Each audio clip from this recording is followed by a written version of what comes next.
Praise the lord. యేసుక్రీస్తు ప్రభువారి ఘనమైన నామములో అందరికీ ఈ నూతన దినపు శుభాలు.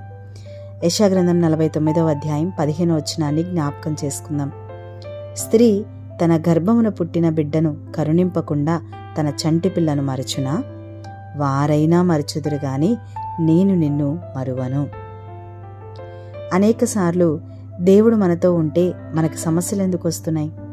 బహుశా దేవుడు నాతో లేరేమో, నన్ను మర్చిపోయారేమో, నన్ను విడిచిపెట్టేశారేమో అని ఆలోచిస్తూ ఉంటాం. యేసుక్రీస్తు ప్రభువారు మరియు ఆయన శిష్యులు దోణి ఎక్కి వెళ్తూ ఉన్నారు.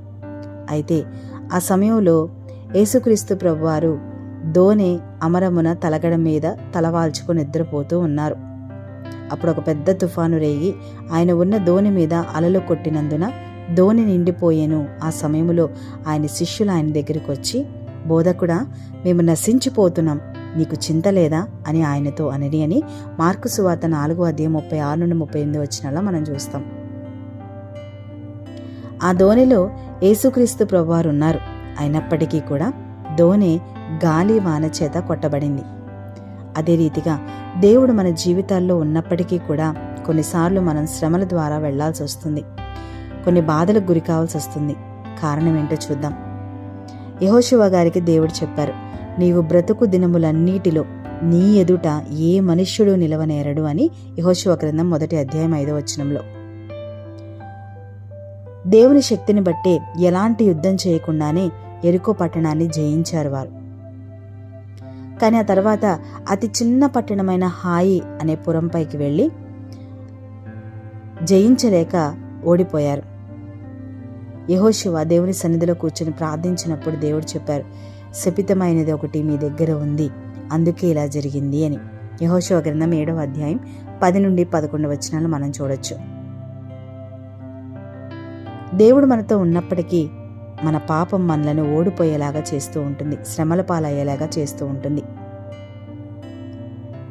లాజరు, మార్తా, మరియ దేవుణ్ణి బాగా ప్రేమించేవారు.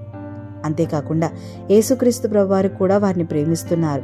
అయితే ఒక దినాన లాజరు రోగి చావు సిద్ధమై ఉన్నాడు అని యేసుక్రీస్తు ప్రభువారికి వర్తమానం పంపించారు.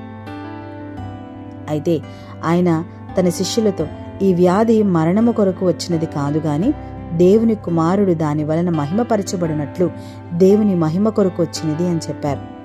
యోహాను సువార్త 11వ అధ్యాయం 4వ వచనంలో. ఆయన చెప్పినట్లుగానే లాజరు మరణించారు.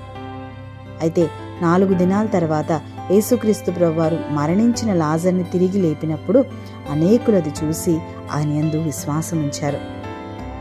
దేవుని చిత్తానుసారంగానే మనం ముందుకెళ్తూ ఉండొచ్చు, ఆయనను హృదయపూర్వకంగా ప్రేమిస్తూ ఉండొచ్చు.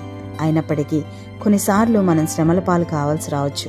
కారణం ఏంటంటే ఆ సమయంలో మన ద్వారా ఆయనకు మహిమ వచ్చేలాగా మనల్ని నడిపించడానికి, మన జీవితంలో దేవుని చిత్తం నెరవేరడానికి దేవుడే కొన్నిసార్లు శ్రమలను అనుమతిస్తారు.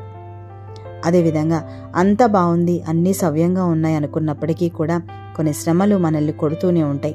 కారణం ఏంటంటే దేవుని కట్టడాలను, దేవుని వాక్యాన్ని అనుసరించి ఇంకను దేవుని మార్గంలో మనం నడుచుకోవడానికి దేవుడే కొన్నిసార్లు శ్రమలను మన జీవితాలు అనుమతిస్తారు.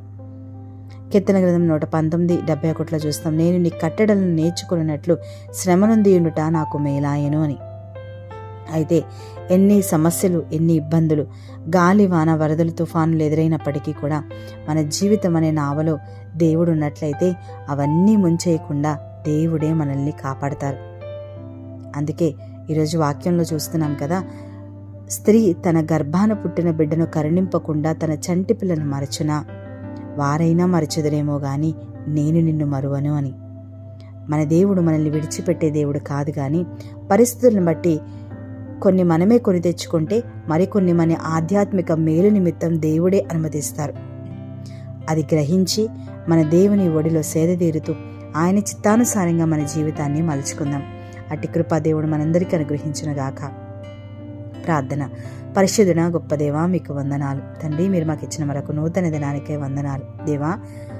మీరు మమ్మల్ని మరిచిపోయే దేవుడు కాదు, మమ్మల్ని విడిచిపెట్టే దేవుడు కాదు.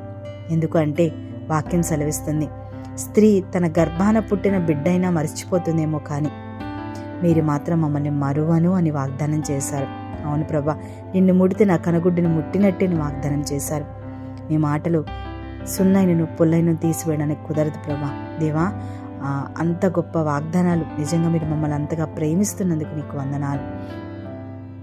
ఈ నూతన దినాన్ని ఇచ్చి దేవా, నీ కృపలో మమ్మల్ని ఇలా నిలబెట్టినందుకు మీకే వందనాలు, స్తుతులు చెల్లించుకుంటూ దినమంతా మీ కృపలో మమ్మల్ని కాచి దాచి కాపాడి భద్రపరిచి క్షేమాన్నిచ్చి మా పనిపాటల్లో, ప్రయాణాల్లో, మధ్యనిచర్య అన్నింటిలో మీరే మాకు తోడుగా ఉండి నడిపించమని యేసుక్రీస్తు ప్రభువారి నామములో అడిగి వేడుకొని ప్రార్థించున్నాము తండ్రి. ఆమేన్.